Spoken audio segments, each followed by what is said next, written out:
विषय है शांति के लिए शिक्षा, एजुकेशन फॉर पीस।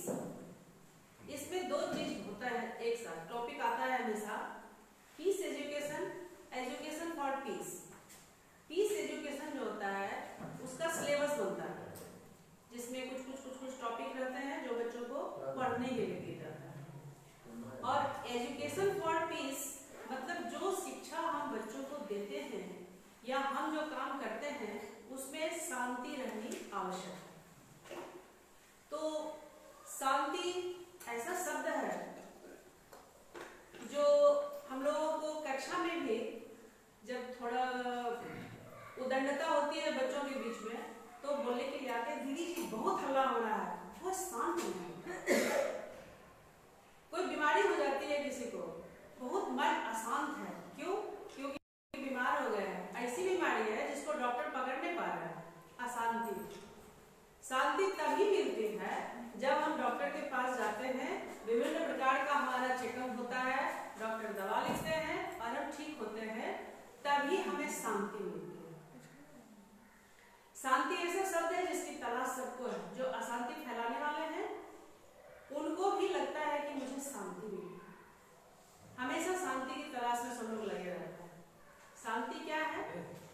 शांति है कि शांति के लिए शिक्षा, मूल्य ज्ञान और व्यवहार कौशल और व्यवहार को विकसित करने की प्रक्रिया है जो दूसरों के साथ तथा प्राकृतिक वातावरण के साथ मिलकर रहती है।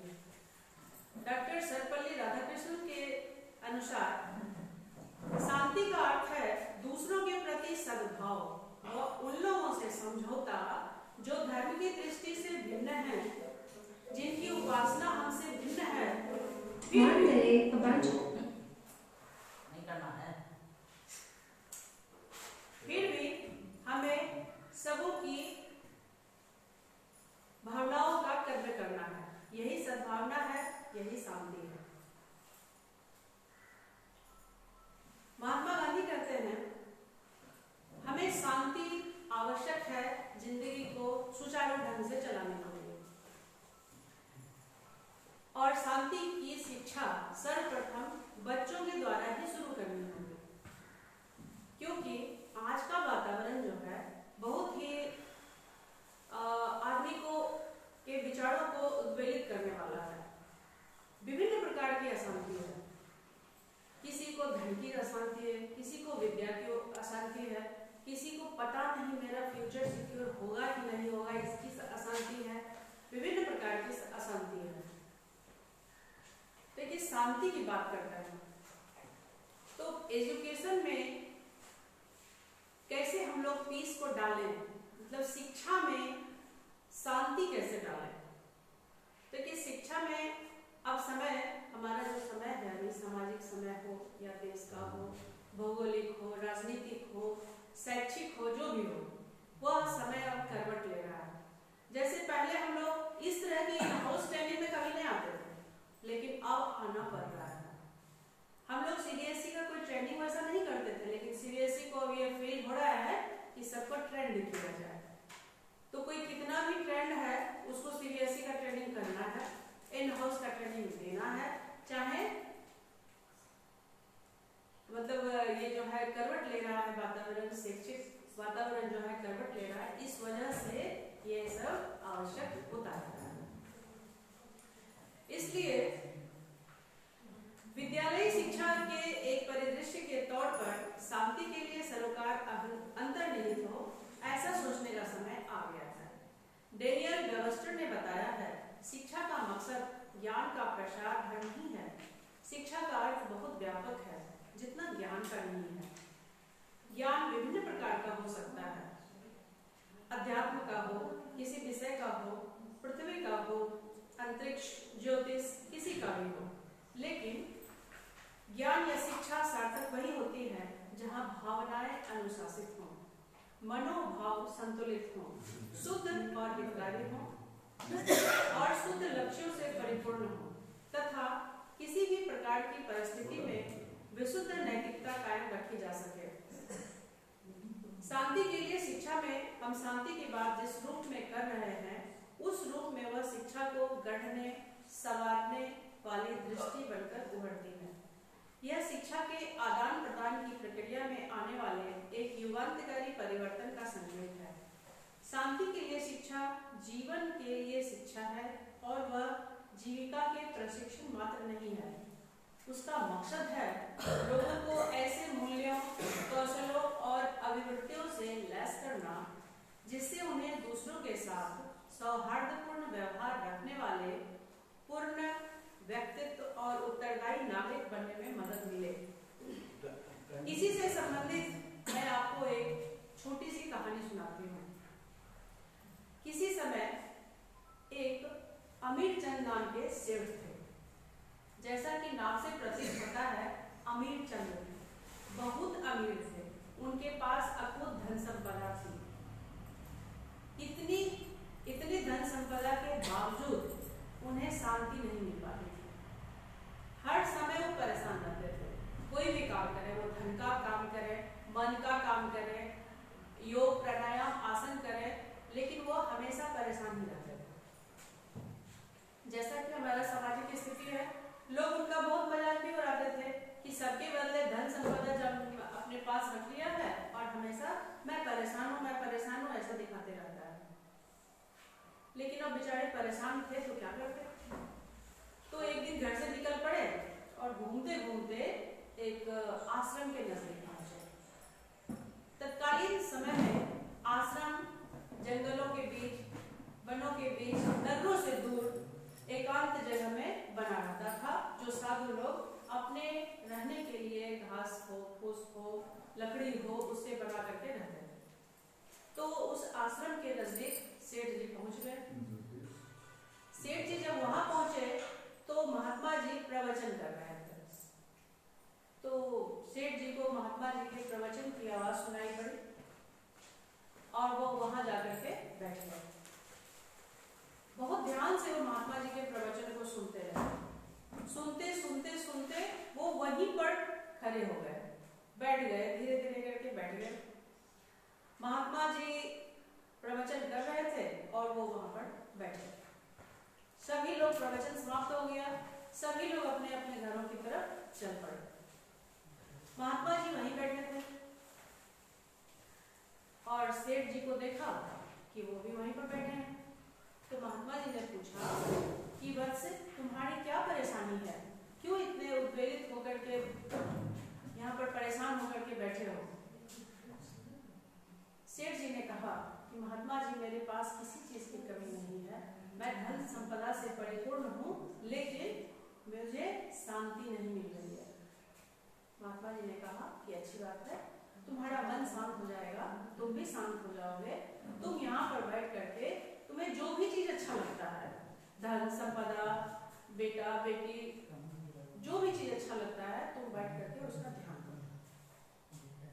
सेठ जी बैठ गए ध्यान करने के लिए। उस ध्यान में बैठने के साथ ही उनका मन बहुत परेशान हो गया। इधर उधर की बातें दिमाग में आने लगी। उन्होंने ध्यान करना छोड़ दिया और वो उठ के आश्रम में फिर से घूमने लगे, माथा में घूमने लगे। उसके बाद घूमते घूमते उन्होंने एक पेड़ को छुआ, कांटा चुभ गया। सेठ जी बेचारे बड़े नाजुक आदमी, कांटा जैसे चुभा वो चिल्लाने लगे। महात्मा जी तुरंत आए, मरहम पट्टी लगाया। तो उनको कहा कि तुमने पेड़ को छुआ, एक कांटा चुभा, तुम्हें इतनी तकलीफ हुई कि तुम चिल्लाने लगे। तुम्हारे मन के अंदर ढेर सारे अवगुण हैं, ईर्ष्या है, द्वेष है, लोभ, लालच, मोह, हर चीज है। इतनी तरह के कांटे तुम्हारे मन के अंदर हैं, तो तुम्हारा मन परेशान क्यों नहीं होगा? सेठ जी को लगा मुझे तो पूरा जवाब मिल गया और वो अपने घर चले गए। उस दिन से उनकी जिंदगी में बहुत परिवर्तन हुआ। तो कहने का मतलब है कि हमें भी इस तरह की ईर्ष्या, द्वेष, घृणा, लोभ, नफरत आदि बुरी आदतों को अपने मन से निकालना होगा। जब तक हम इन आदतों के साथ रहेंगे, हमें कभी भी शांति नहीं मिल सकती। वस्तुतः नैतिक शिक्षा और मूल्य शिक्षा शांति के लिए शिक्षा के पूर्वज हैं। शिक्षा के पूर्वज शांति की संस्कृति का निर्माण करने वाली भवन सामग्री की तरह है। जैसे भवन बनाने में बहुत तरह की सामग्री का इस्तेमाल होता है। ईंट, पत्थर, सीमेंट, बालू, मजदूर का मेहनत, उसका कंसंट्रेशन, सब कुछ चाहिए भवन बनाने में। उसी तरह से हमारे मन को शांत रखने के लिए इस तरह की जितने आते हैं, जैसे नैतिक शिक्षा की कहानियाँ सुनते हैं, मूल्य शिक्षा की कहानियाँ सुनते हैं, वो सभी हमें आए तभी हम शांत रह सकते हैं। शांति के लिए शिक्षा पढ़ाई के भार में खासी कमी लाने की बात करती है, ना कि उसे बढ़ाने की। शांति जीने के आनंद को मूर्त रूप प्रदान करती है। शांति के दृष्टिकोण से देखें तो सीखना एक आनंददायक अनुभव होना चाहिए। आनंद ही जीवन का सार है। लेकिन इस भौतिकवादी जगत में जल्दीबाजी और चिंता सीखने के आनंद को नष्ट कर देती है। अब बात है कि बच्चों के दिमाग में ये कैसे डाले जाए कि तुम्हारा मन शांत हो और शांति से तुम किसी भी शिक्षा को ग्रहण करो। अब हम इसे समझने का प्रयास करते हैं। शांति के लिए शिक्षा में मूल्य शिक्षा भी समाहित है। शांति मूल्यों के उद्देश्यों को ठोस रूप देती है और उनके आंतरिकरण को प्रेरित करती है। इस तरह के ढांचों के अभाव में सीखने की प्रक्रिया में मूल्यों का समावेश नहीं हो पाता है। इस तरह बच्चों को शांति के लिए शिक्षित करना मूल्य शिक्षा को संदर्भ प्रदान करने और संचालित करने की आदर्श रणनीति है। मूल्यों का आंतरिकरण अनुभव के जरिए होता है, जिसका कक्षा केंद्रित शिक्षण और शिक्षण के पूर्णतया संज्ञानात्मक उपागम में अभाव पाया जाता है।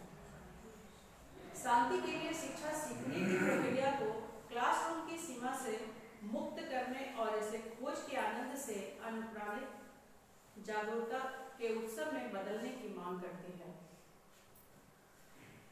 शिक्षा में शांति कैसे लाई जाए?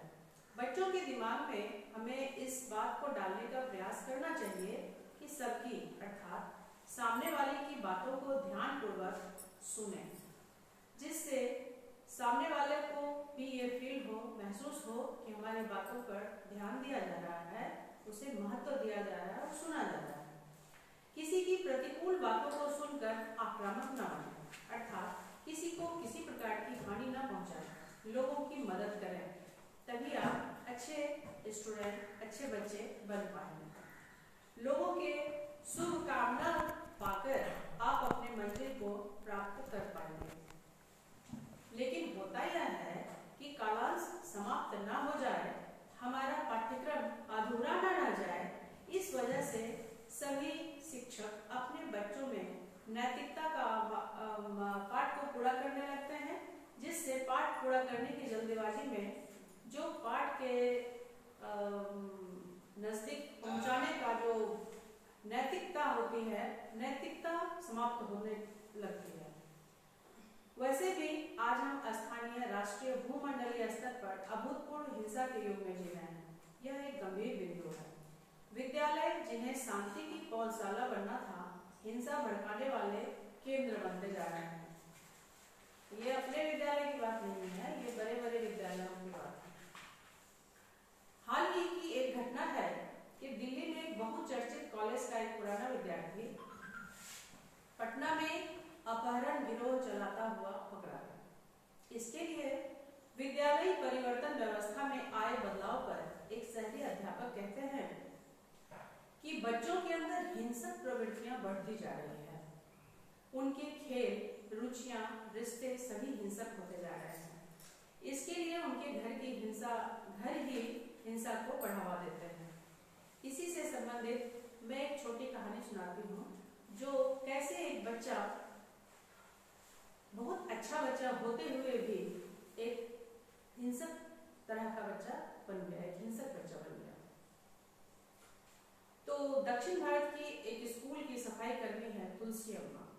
वो बताती है कि जब मैं 10 वर्ष की थी तो मेरे पिताजी सत्याग्रह आंदोलन में शहीद हो गए। तो महात्मा जी हमें देखने आए और उन्होंने हमें एक चरखा और एक उजली टोपी दी और कहा, रो मत, तुम्हारे पिता एक हीरो थे, आओ और बानर सेना में शामिल हो जाओ। मेरा भाई भी इंदिरा गांधी के साथ आंदोलन में शामिल था। हम लोग पढ़े लिखे थे नहीं, क्योंकि हम कभी विद्यालय गए ही नहीं थे। हम उतना ही जानते थे जितना हमें महात्मा गांधी जी ने बताया या समझाया था, सिखाया था। विद्यालय नहीं गए थे और लेकिन नैतिकता से परिपूर्ण थे। हम सच बोलते थे, अहिंसावादी थे, क्योंकि गांधी जी ने वही सिखाया था हमको। तो इस तरह की लोग थे वो लोग। तो बताती है फिर से कि अभी मेरा एक पोता है जो 3 साल का था, तभी उसकी माँ मर गई। उसके बाद से उसको मैं ही पोसने लगी। उसका पालन पोषण बहुत अच्छे तरीके से मैंने नैतिकता से परिपूर्ण गुणों से किया। अभी वो 13 वर्ष का था। तो यह बच्चा बहुत अच्छी आदतों का स्वामी था, दयालु, ईमानदार, मेहनती और सत्यवादी बच्चा था। एक बार उसके स्कूल में एक निरीक्षक आया। निरीक्षक सभी बच्चों से बात करने लगे। तो जब सभी बच्चों से बातचीत वो कर रहे थे, इसी दौरान इस बच्चे से भी निरीक्षक महोदय ने पूछा विद्यालय की व्यवस्था के बारे में। उसने सब कुछ सही सही बताया और बताया निरीक्षक महोदय को कि एक लड़के को विज्ञान की परीक्षा में नकल करने के लिए इसलिए दिया गया क्योंकि वो हेडमास्टर का भतीजा था। अब निरीक्षक महोदय जो है हेडमास्टर की खिंचाई शुरू कर दी। उस पर जो भी दंड आरोप था न लगाया, खिलाफ कार्रवाई शुरू हो गई। तब हेडमास्टर को बहुत गुस्सा आया, मेरे खिलाफ बोलने की हिम्मत इसने कैसे की। हेडमास्टर ने उस बच्चे को गुंडों से पिटवाया और इतनी मर्मांतक पिटाई की कि वो अब जीने लायक नहीं बचा था। फिर भी समय है, वह स्वस्थ हो गया।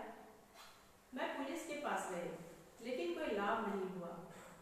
आज वही बच्चा पूर्णतः स्वस्थ है, दूसरे स्कूल में चला गया है और दूसरे लोगों को डरा धमकाकर काम निकलवाता है। वो कहती है, मैं कैसे मानूं कि बच्चे ने घर में हिंसा सीखी। मैंने अपना पूरा जीवन सत्य अहिंसा को आधार बनाकर गुजारा है।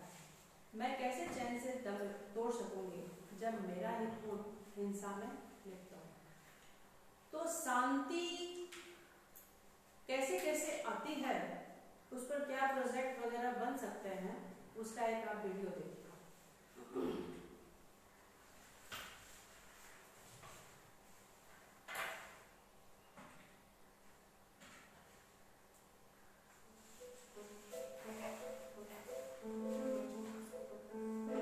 One day, a bunch of people from different countries working on peace-building programs gathered to design and implement peace education activities.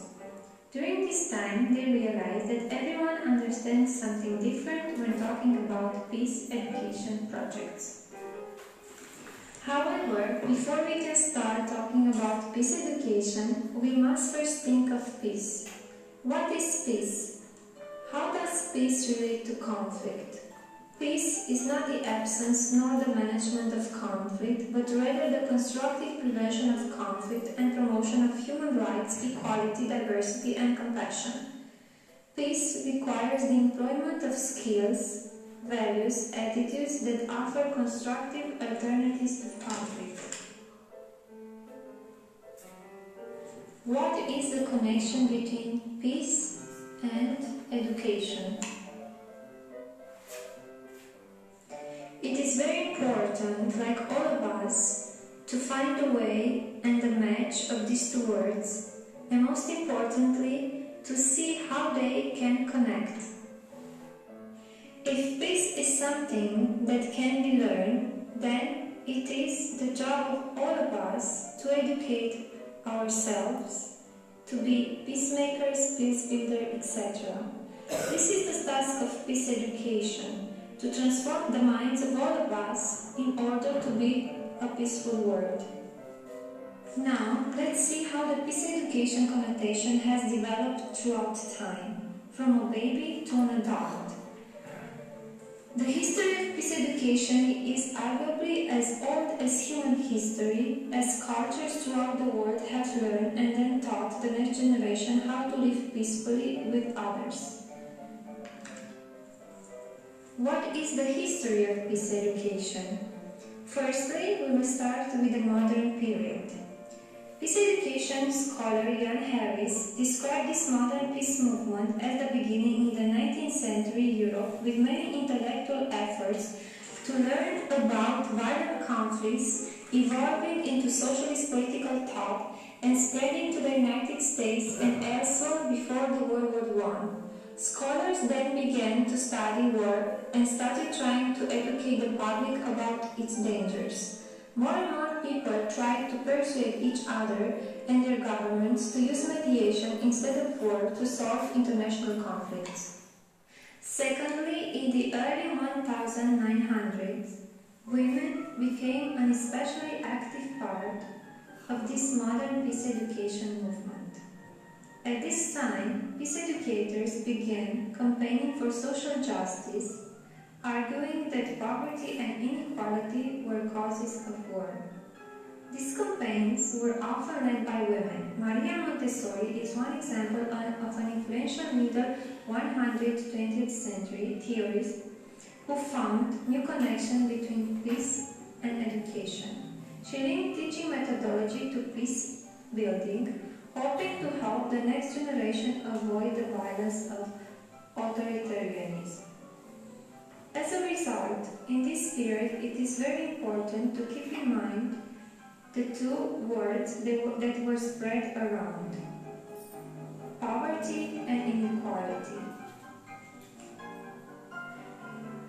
Thirdly, international organizations, including various United Nations bodies, as well as many non-governmental organizations, have been growing in influence and importance since the end of World War I and have contributed greatly to the movement to achieve global peace.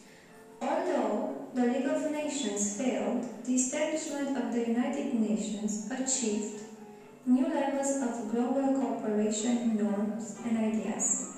The Charter of the United Nations has since served as inspiration for the development of peace educations, as educators aspire to help the global effort to have safe, succeeding generation from the scourge of war. Fourthly, peace studies became a more serious academic subject after the World War II. The threat of nuclear war throughout the Cold War encouraged many scholars to devote their studies to creating a sustainable peace. Since the 1980s in particular, peace education scholarship has developed many directions. Some have emphasized minimizing masculine aggression, domestic violence, and militarism. Others have sought to foster empathy and care in students, and many have argued that critical thinking and democratic pedagogy are vital. As a result, in this period, it is very important to keep in mind the following words that have been spread throughout many years: sustainable peace, domestic violence, empathy, and the last one is critical thinking. Fifth, with the Convention on the Rights of the Child, created in 1989, peace education and human rights education took a new importance, as this type of education came to be seen as a fundamental right that all children should have.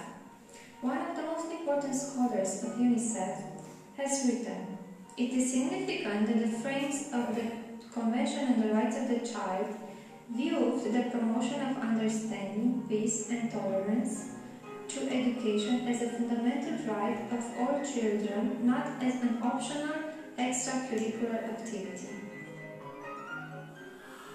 Learning about and learning for peace is one definition that we will focus on. Definition presented by Space for Peace in 2010.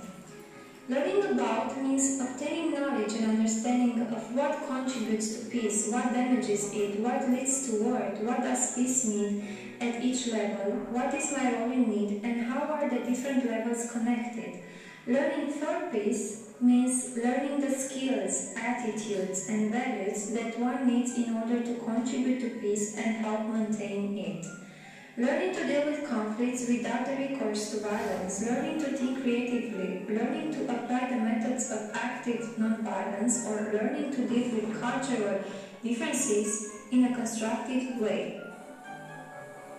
There are several definitions regarding peace education, but they all share these common words: living in coexistence, skills, knowledge, values, attitudes, self-discovery, self-awareness, learning, creativity, equality, empowerment.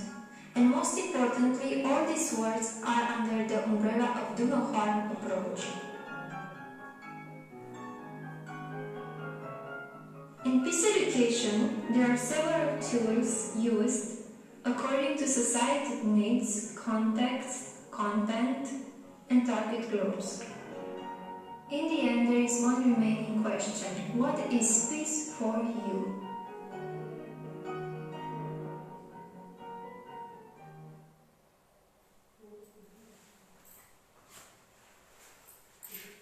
आपने देखा भी video, विभिन्न प्रकार के तरीके बताए गए कि एजुकेशन में पीस कैसे आ सकता है।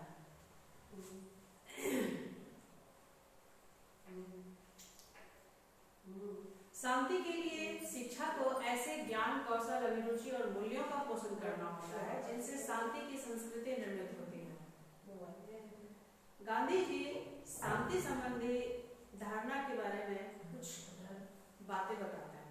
जैसे वो कहते हैं कि शांति कैसे कैसे रह सकती है, आ सकती है। जैसे तनाव, टकराव और हिंसा के सभी रूपों की अनुपस्थिति। शांति का अर्थ ही है सौहार्दपूर्वक मिलजुल कर रहने की क्षमता।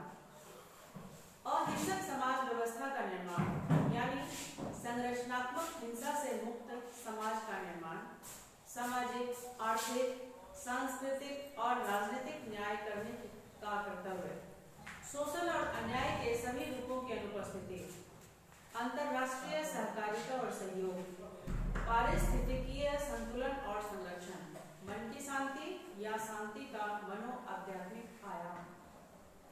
मन की शांति विभिन्न प्रकार से आ सकती है। जैसे जब बच्चा बहुत हलचल करता है, जैसे देखते हैं हमारी वंदना सभा में जब दीदी जी के द्वारा प्राणायाम या छोटे मोटे आसन का काम किया जाता है, उसमें बहुत अच्छे से शांति हो जाती है। किसी को बोलने की आवश्यकता नहीं होती है सभी बच्चों को कि शांत रहिए, शांत रहिए, शांत रहिए।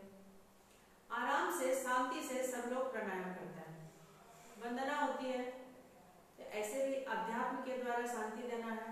वंदना के समय में बच्चे बिल्कुल शांत रहते हैं, थोड़ी ही देर के लिए सही बिल्कुल शांत रहते हैं। तो शांति आध्यात्मिक भी हो सकती है, योग प्राणायाम के द्वारा भी हो सकती है, ध्यान कराने के बाद भी हो सकती है। और हमारा अध्यात्म तो शांति के विभिन्न मंत्रों का उच्चारण करवाता है। सर्वे भवन्तु सुखिनः, सर्वे सन्तु निरामया, सर्वे भद्राणि पश्यन्तु मा कश्चित् दुःखभाग् भवेत्। शांति, शांति मंत्र ही कहा जाता है इसको। तो शांत रहने के बहुत सारे आयाम हैं, मंत्र हैं, बशर्ते कि हम उसको यूज करते रहें उसका। शांति के लिए शिक्षा के उपागम। जब विद्यालय का वातावरण शांति के मूल्यों और रवैयों से अनुप्राणित होता है, तब पाठ्यक्रम में अंतर्निहित शांति की धारणाओं को मिलने वाले अवसर अधिकतम होते हैं। शिक्षक और शिक्षार्थी के मध्य बातचीत, पाठ्य पुस्तकों में अध्यायों की रूपरेखा, शिक्षा शास्त्रीय उपागम और विद्यालय का संपूर्ण जीवन, इन सारे आयामों की दिशा शांति की ओर होनी चाहिए। इसके लिए शिक्षक व शिक्षार्थी की अन्योन्य क्रिया, पाठ्य पुस्तक के अध्याय और उन्हें पढ़ने पढ़ाने का शिक्षा शास्त्र, विद्यालय के प्रबंधक और प्रशासनिक व्यवस्था भी शांति के लिए शिक्षा की ओर अभिमुख होना चाहिए। आज देश में शांति शिक्षा की सबसे अधिक आवश्यकता किसी भी देश के युवा वर्ग के लोगों को है, क्योंकि उनका दिमाग बहुत ही उत्तेजित होता है। शरीर ऊर्जा से परिपूर्ण होता है लेकिन संवेदनशील भी होता है। साथ ही यही युवा देश के कर्णधार भी होते हैं। हमारा भविष्य इन्हीं युवाओं के कदमों पर निर्भर करता है, इसलिए उनकी उत्तेजना और संवेदनशीलता का सही उपयोग करना अति आवश्यक है, वरना वे गलत रास्ते अपनाने लगते हैं। इसके लिए आवश्यक है कि उनके इस दिमाग में समय पर ही शांति नामक बीज बो दिया जाए, क्योंकि देखा जाए तो चारों तरफ इसकी आवश्यकता महसूस की जा रही है। इन सब के लिए हमें अपनी शिक्षा व्यवस्था से शुरुआत अपनी शिक्षा व्यवस्था से ही करनी होगी, जिसके लिए निम्न माध्यम अपनाए जा सकते हैं। विषय संदर्भ, अध्यापन पद्धतियां, पाठ्य सहभागी क्रियाएं, कर्मचारियों का विकास, कक्षा नियोजन, विद्यालय नियोजन आदि।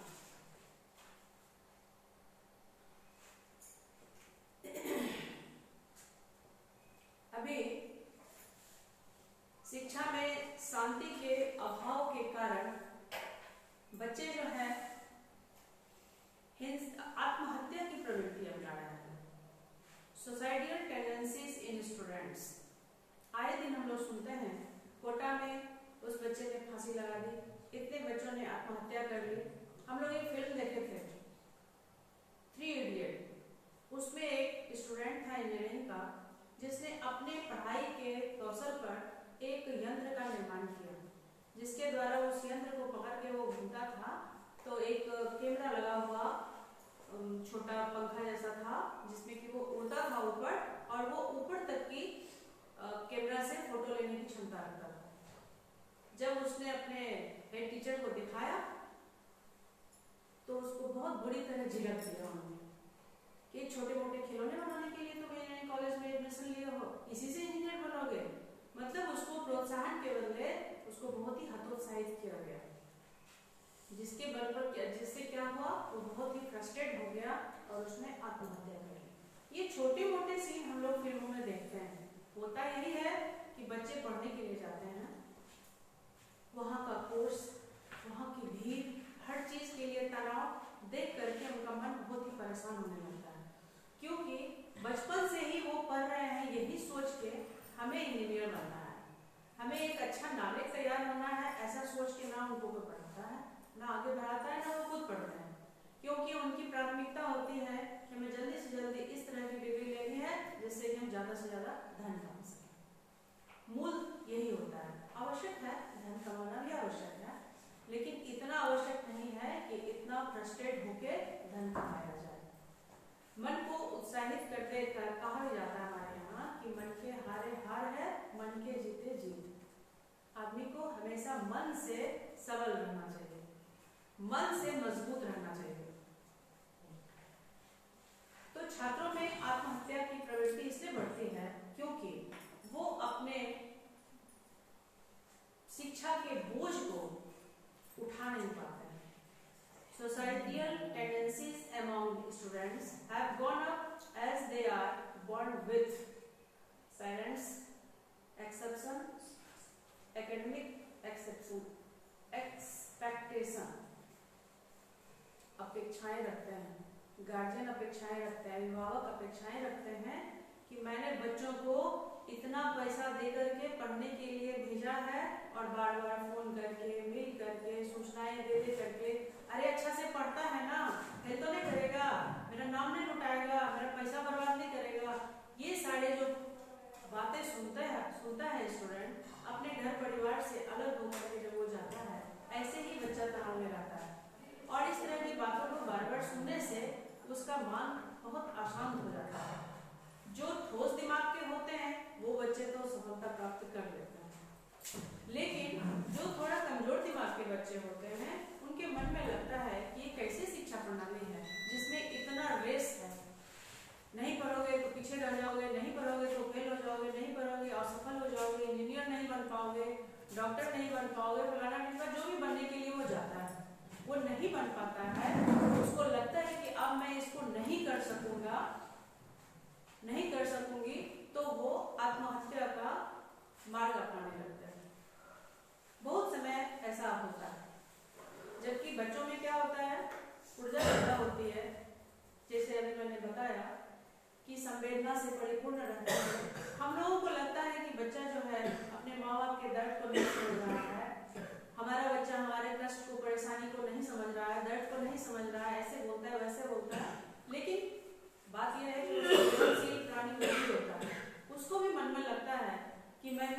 माँ पिताजी मेरे से इतनी अपेक्षाएं रखते हैं तो मैं सक्सेस को प्राप्त करूं, चाहे कितना भी परेशान हो जाऊं।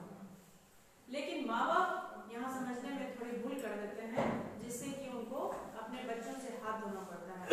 जिस अपेक्षा को लेकर के वो आगे बढ़े, जिस अपेक्षा से वो बच्चों को आगे बढ़ा रहे हैं, वहाँ पर बच्चे जब आत्महत्या कर लेते हैं तो ये बहुत ही हम सबों के लिए दुखदायी होता है कि हमने बच्चों को कितना ठोस पढ़ाया मानसिक रूप से, जो वो परेशानियां जब सामने आई तो वह आत्महत्या करने लगे। उससे जूझने के बजाय वो आत्महत्या जैसे जगह पर भी आ जाता है। पीछे नहीं हटते हैं क्योंकि उत्तेजना तो उनमें होती है, ऊर्जा भी होती है, पढ़े लिखे दिमाग तो होता है। लेकिन ये अलग बात है कि हमारी शिक्षा प्रणाली, जैसे अभी कोई बच्चा इंजीनियर बनना चाहता है तो उसको मैथ भी पढ़ना होगा, फिजिक्स, केमिस्ट्री, बायो, ये तीनों चारों चीज पढ़ना पड़ता है। अलग से उसको इंग्लिश पढ़ना पड़ता है, अलग से उसको दूसरी भाषाएं पढ़नी पड़ती है। इतना चीज उसको हो जाता है पढ़ने के लिए जो देखा नहीं, जो पढ़ा नहीं है। तो इस चक्कर में बहुत परेशान हो जाता है, जिसकी वजह से उसकी ये स्थिति होती है और वो इस स्टेज पर आ जाता है कि वो आत्महत्या भी करने लगता है। According to Health Ministry of India, over 16,000 students suicide in the last 3 years. 16,000 स्वास्थ्य मंत्रालय का जो रिपोर्ट है वह बताता है पीछे के 3 सालों में 16,000 छात्रों ने आत्महत्या की। वो विभिन्न स्थल के थे, विभिन्न जगह के थे, विभिन्न तरह के जहाँ पर इंजीनियरिंग की, डॉक्टरी की तैयारी होती है, वहाँ पर वो तैयारी कर रहे थे। और वैसे जगह के बच्चे वहाँ तैयारी करने के क्रम में जब उनको लगा कि मैं नहीं कर सकूंगा, मैं नहीं कर सकूंगी, तो उन्होंने आत्महत्या कर ली। हम लोगों को सुनने में ऐसा लगता है कि इतने बच्चों ने आत्महत्या कर ली, लेकिन सोचिए कि हमारे देश का युवा, हमारे देश का भविष्य कितना कमजोर है, मानसिक रूप से वह कितना कमजोर है जो वह आत्महत्या कर लेता है। उसको सबसे अच्छा सॉल्यूशन अपने लिए वही लगता है। परेशान हम लोग भी होते हैं, हम लोग तो पुराने पढ़ने लिखने वाले और जैसे तैसे करके पढ़ के तैयार हो गए, लेकिन हम अपने बच्चों को, चूंकि हम अच्छा से नहीं पढ़ रहे हैं, तो हम अपने बच्चों को बहुत अच्छी से तरह से सिलसिलेवार ढंग से उनको हम पढ़ाते हैं, सिखाते हैं, वह भी पढ़ते हैं, सीखते हैं और हम लोगों को ऐसा लगता है कि बहुत अच्छा सीख रहे हैं, बहुत अच्छा पढ़ रहे हैं। वो बच्चे हमारे ही तो होते हैं, हमने उनको जन्म दिया हो या ना दिया हो, लेकिन बच्चे तो हमारे ही, हमारे देश का भविष्य है। लेकिन वह जब इस तरह से आत्महत्या करते हैं तो दिमाग सोचने पर मजबूर हो जाता है कि निश्चित रूप से कहीं ना कहीं हम शिक्षकों से ये कमी हो रही है कि हम बच्चों को शांति की शिक्षा नहीं दे पा रहे हैं, उनको नैतिकता की शिक्षा नहीं दे पा रहे हैं। बच्चे शोर करते हैं, बच्चे कुछ गलत करते हैं तो हम उनको सिर्फ डांटते हैं, पीटते हैं, मूल रूप से करते यही, कभी बच्चों से प्यार से बात नहीं करते हैं। कुछ लोग हैं जो बच्चों के बहुत करीब हैं, बच्चों से बहुत अच्छा से प्यार से बात करते हैं, क्योंकि है तो किसी न किसी का बच्चा। अपने मन में अगर हम सोच लेते हैं कि हमारा ही बच्चा है, इसे कुछ प्रॉब्लम होगा उसका जो इस तरह से कर रहा है, तो बात करने से शायद समस्या का समाधान हो, शांति की शिक्षा उनको मिले। तो ये स्वास्थ्य मंत्रालय ने ऐसा बताया। Out of the every 3 cases of suicide reported every 15 minutes in India, one is committed by a youth in a age group of 15 to 29. 15 से 30 साल के बच्चे ऐसा काम करते हैं, जो 15 से हर प्रति 20 मिनट में 15 मिनट में एक बच्चा सुसाइड करता है। सुसाइड करने का कारण तो यही है। हम लोगों को मोटा मोटी ये समझ में आता है कि वो मानसिक रूप से मजबूत नहीं है, मानसिक रूप से कमजोर है, और उसको मानसिक रूप से मजबूत नहीं करने के पीछे कहीं न कहीं उसके टीचर्स का हाथ होता है, क्योंकि हम लोग भी शिक्षा प्रणाली से जूझते रहते हैं। बहुत बच्चा हमारे पास क्वेश्चन करता है कि मैथ हम पढ़ते हैं तो हमारी जिंदगी में जोड़ घटा गुणा भाग की आवश्यकता 2 किस लिए होता है, होल स्क्वायर किस लिए होता है, इसकी आवश्यकता तो नहीं पड़ती है। वो सब चीज समझने में बच्चों को बहुत परेशानी होती है। हमारे यहाँ का भी बच्चा देख लीजिए, कोई मैथ में कमजोर हो जाता है, कोई साइंस में कमजोर हो जाता है। तो बच्चा, हमारी शिक्षा प्रणाली अब चेंज हो रही है। इतने दिनों के बाद हमारी शिक्षा व्यवस्था को ये महसूस हुआ कि बच्चा जो बनना चाहता है उसको उस हिसाब से पढ़ाया जाए। अभी भी हम लोग सुनते हैं, बच्चा जो है इंजीनियरिंग की पढ़ाई पूरा कर लेता है, उसके बाद वो MBA करता है, उसके बाद वो बैंकिंग में जॉब लेने के लिए आता है। बैंकिंग के जॉब में उसके इंजीनियरिंग की पढ़ाई का कहाँ जरूरत है। अब वो उसको लगता है कि हम MBA कर लेंगे तो मेरी नौकरी पक्की है, उसको अपने उस इंजीनियरिंग की पढ़ाई पर भरोसा नहीं है। और हो भी वही रहा है, हमारी शिक्षा व्यवस्था में वही हो रहा है। शिक्षा व्यवस्था कुछ कहती है, जॉब का समय कुछ कहता है।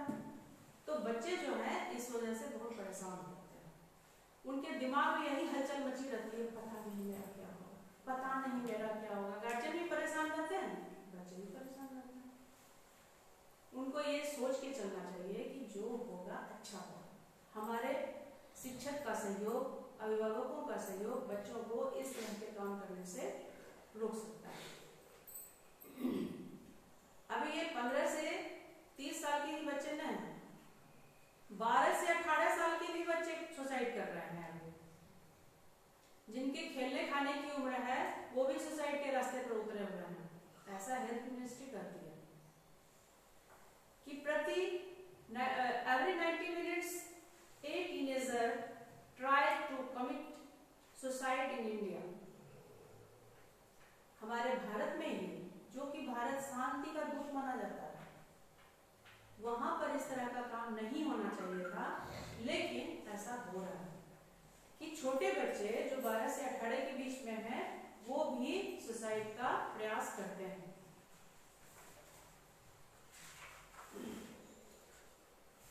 अब इसमें CNN IBN जो एक cable news network, Indian broadcasting network है, जो एक अंग्रेजी भाषा का चैनल है लेकिन है वो इंडियन ही। According to a 207 estimate 45 of suicides involve people between age 15 to 29। इतना कहने के ये जो है नेशनल क्राइम रिकॉर्ड ब्यूरो कहता है कि 2007 में ही 45% जो भी आत्महत्या हुए उसमें इतने बच्चे ही थे जो 15 से 29 साल के थे। उसके बाद CNN IBN कहता है, cable news network Indian broadcasting, कि 95 से 100 बच्चे इस सुसाइड के लिए प्रतिदिन इंडिया में प्रयास करते हैं और आत्महत्या कर लेते हैं। टाइम्स ऑफ इंडिया कहता है कि 2006 में 5,857 बच्चों ने सुसाइड करने का प्रयास किया, क्योंकि उनको एग्जाम का स्ट्रेस था। जबकि भारत सरकार एग्जाम का स्ट्रेस बहुत हद तक अब कम करती है। जब हम लोग कॉपी चेक करने के लिए जाते हैं वहां पर भी बोला जाता है कि देखिए जहां पर भी नंबर देने की गुंजाइश है बच्चों को दे करके अच्छा मार्क्स दे दीजिए, पास कर दीजिए। ये तो ऊपर से ही आदेश आता होगा ना। बच्चों को इस तरह से पास करके हम उनको कितना दिन तक पास कर सकते हैं? 12th तक इसी तरह से पास करते हैं और देन उसके बाद वो कॉम्पिटिटिव एग्जाम देते हैं। तो बच्चों को मानसिक रूप से मजबूत बनाने का काम बचपन से ही होना चाहिए, छोटे से ही होना चाहिए। खैर, अब आत्महत्या का काम हम छोड़ते हैं, हम आगे आते हैं कि पीस क्या है, कैसे आनी चाहिए। यूके की प्राइम मिनिस्टर कहती है, थेरेसा मेरी मे,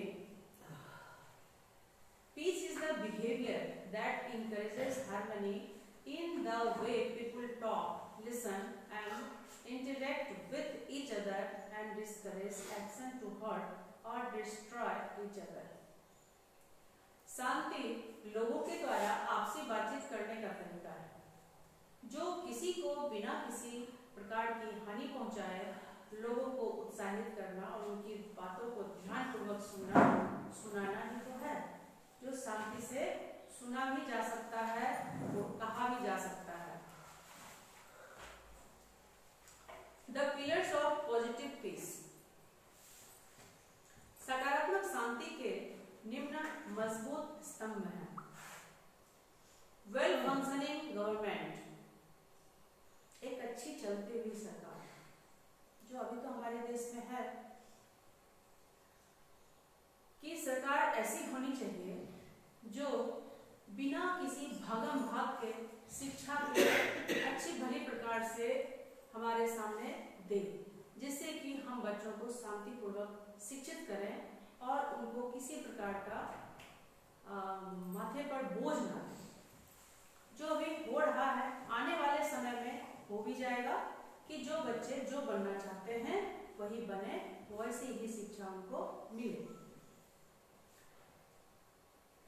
इक्विटेबल डिस्ट्रीब्यूशन ऑफ रिसोर्सेस, सबों के बीच बराबर बंटवारा हो।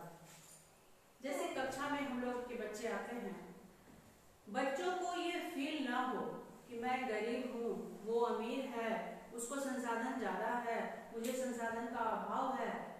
जैसे किसी चीज के लिए टीचर जो है बच्चों को बोलते हैं ये बना करके लाना है तो लाना है। तो ऐसे में जो बच्चा संसाधन का जिसको अभाव है उसको परेशानी बढ़ जाती है। कभी कभी बच्चों से पूछें कि तुम्हारा ये काम क्यों नहीं हो रहा है, इसके पीछे क्या कारण है। हो सकता है बच्चों में नैतिकता का थोड़ा अभाव है, थोड़ा कभी झूठ बोल देगा, सच बोल देगा, कुछ भी बोल सकता है वो, लेकिन हमें उस स्तर तक, मतलब टीचर्स को उस स्तर तक पहुंचना चाहिए। फ्री फ्लो ऑफ इंफॉर्मेशन, बिना किसी रुकावट के सूचना स्वतंत्र रूप से मिलना चाहिए।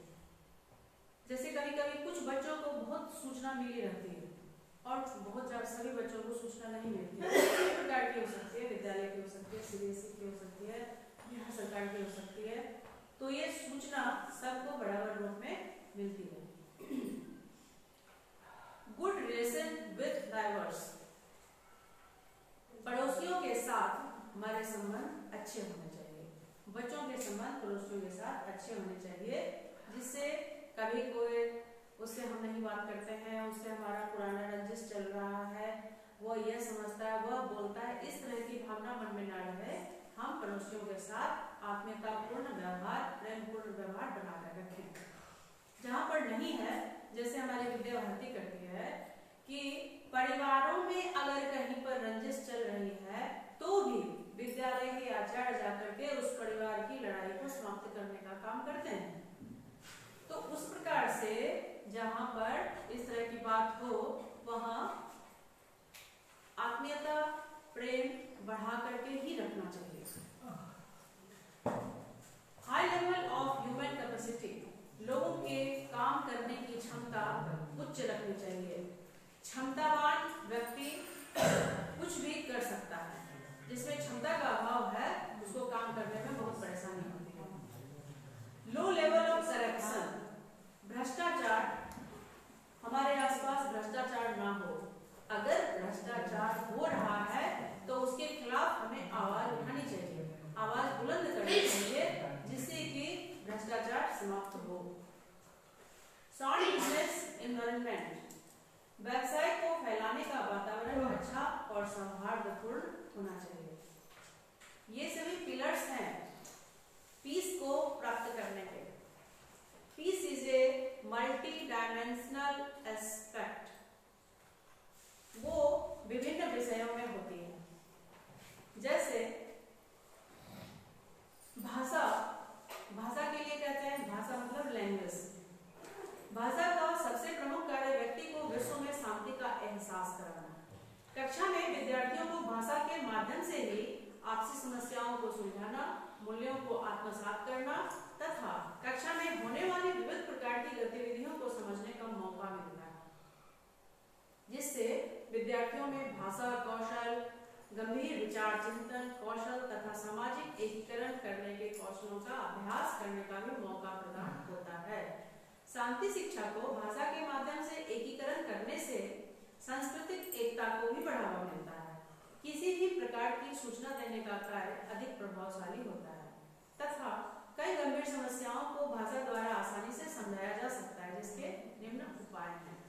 पढ़ना और लिखना, बोलना और सुनना, शांति से संबंधित शब्दों का रोज अभ्यास करना, मानव अधिकार की जानकारी होना, संचार कौशल, कथा लेखन, अभिनय, वाद विवाद, नाटक आदि। उपयुक्त सभी बातों से शांति शिक्षा को अपनाने वाले विद्यार्थियों को निम्न लाभ हो सकते हैं। विद्यार्थी युद्ध तथा शांति के बारे में भी जानेंगे, व्यक्तिगत सामाजिक बातों से भी अवगत होंगे आदि। उसके बाद आता है नंबर इकोनॉमिक्स का। Peace is the destruction of poverty. शांति गरीबी को मिटाने का जरिया है। अर्थशास्त्र का ज्ञान, अर्थशास्त्री कहते हैं ऐसा कि विद्यार्थी को बचपन से ही इस तरह की शिक्षा देनी चाहिए जिससे कि उसको ये फीलिंग ना आए मैं गरीब हूं और गरीबी को कैसे समाप्त करूं, गरीबी के साथ मैं कैसे रह सकूं, लेकिन दिमाग रहे शांत। एक छोटी कहानी है कैसे लोग अशांत हो जाते हैं और कैसे शांत रहते हैं। एक सेठ जी थे, उनके घर में बहुत पैसा था, लेकिन उनके घर के ठीक सामने एक झालमुड़ी वाला था। शाम में उसकी पत्नी झालमुड़ी के टाली को तैयार करती थी और जाता था झालमुड़ी वाला, बेच बाच के आता था, जो पैसा आता था उसी से सारा अपना सामग्री लाता था और वह सारे परिवार बड़े हंस बोल के खुश होकर के रहते थे, खाते पीते रहते थे। तो सेठ जी की पत्नी बोलती थी कि ये लोग कैसे इतना बढ़िया से रहता है, हमको तो बहुत लालच लगता है कि ये कितना अच्छा से रह रहा है। तो सेठ जी ने कहा ठहरो, मैं इसको अशांत कर देता हूँ, इसको 99 का फेरा लगा देता हूँ। सेठ जी उस झालमुड़ी वाले को बुलाए, उसको एक दुकान दे दिए कि तुम यहीं पर झालमुड़ी बेचना, कोई ठेला लगाने का जरूरत नहीं है। वो बेचारा झालमुड़ी वाला करने लगा। अब उसको लगने लगा ये दुकान है, हमको इसका पैसा भरना है, हमको इतना पैसा कमाना है। वो परेशान रहता था, सुबह से लेकर रात तक उसमें काम करते रहता था और पैसा उसके पास ज्यादा हो गया, लेकिन वो परेशान हो गया।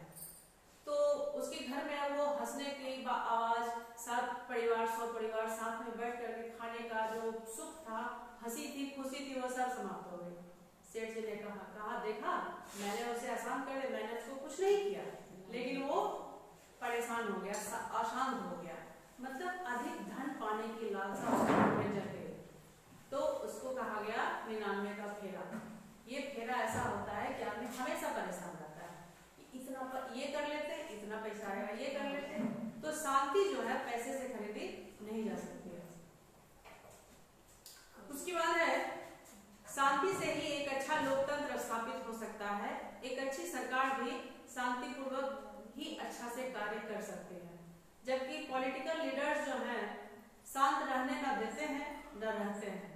बावजूद इसके ये शांति व्यवस्था कैसी है, शांति के उपागम के लिए, पिलर्स के लिए, अपेक्षाओं के लिए शांति शास्त्री कहते हैं कि अगर लोकतंत्र में शांति व्यवस्था रहे तो शांति हो सकती है। कानूनी क्षेत्र में भी शांति अच्छी कानून व्यवस्था स्थापित करता है। ये एक ऐसा ये सब पॉइंट है जिस पर कि आम जनता शांत नहीं कर सकती है इसको, ये सरकारी कार्य है, लेकिन ऐसा होने से ऐसा होगा ऐसा वो कहता है। उसके लिए प्राइमरी लेवल के बच्चों को बचपन से ही ऐसी छोटी छोटी आदतें हैं जो देने से उनको अच्छा रहेगा उनके लिए। उनका कहना है hygiene both of the self of the surroundings, अपने आप को, अपने आसपास को, अपने वातावरण को साफ सुथरा रखें। रिस्पेक्ट फॉर एल्डर्स, अपने सभी बड़ों का आदर करें। जैसे हम लोग संस्कृत में सिखाते हैं अभिवादनशीलस्य नित्यं हृदोपसेविनः चत्वारि तस्य वर्धन्ते आयुर्विद्या यशोवर्धनम्।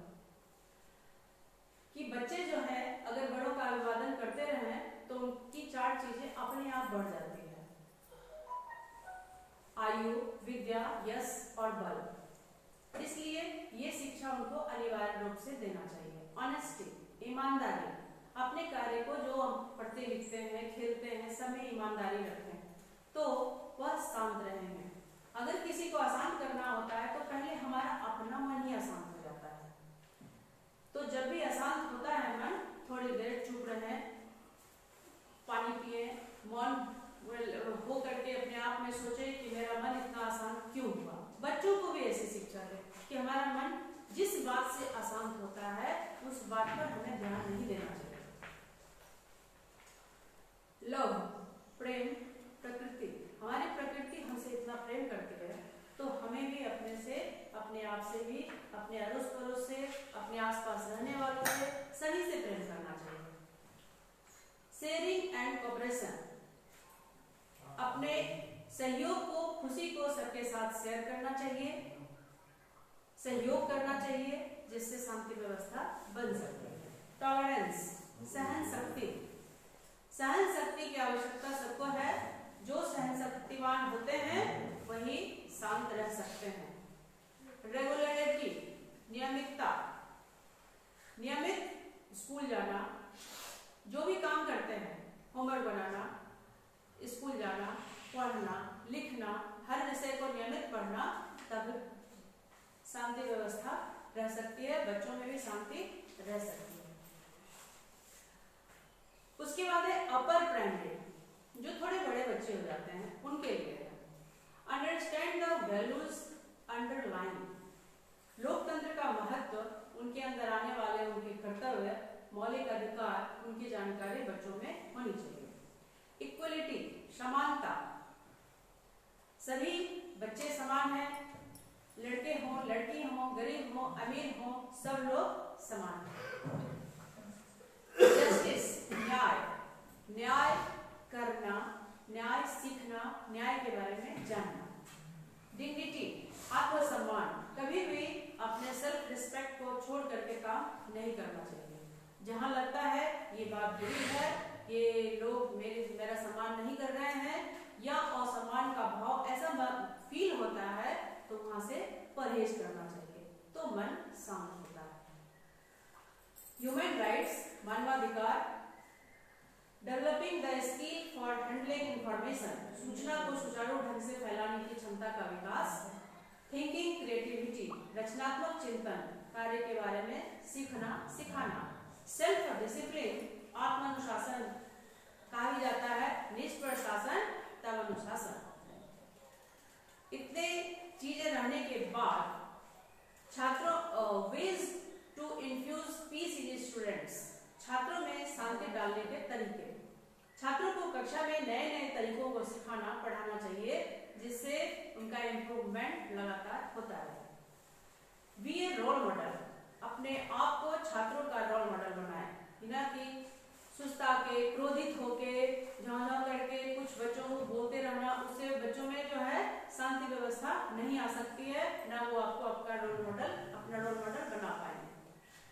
प्रैक्टिस रिलैक्सेशन एक्सरसाइज, मेडिटेशन और short physical games and activities, छात्रों को कक्षा में रिलैक्स देने वाले व्यायाम, योग, प्राणायाम, लघु कथाएं, छोटे छोटे खेल आदि सिखाते रहें, खिलाते रहें, जिससे उनका तनाव मिटता रहेगा।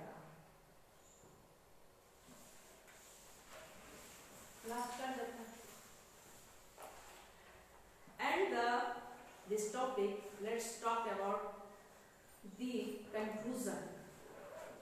Peace education is an essential component of the quality education that aims to build the knowledge, skill and values. This will help the young people to prevent violence and solve the problem peacefully. शिक्षा में शांति एक महत्वपूर्ण भाग रहने से शिक्षा का महत्व, ज्ञान, कौशल, योग्यता आदि से ही बढ़ता है, जिसके कारण लोग आपस में मिलजुल कर रहेंगे, आपस में लड़ेंगे नहीं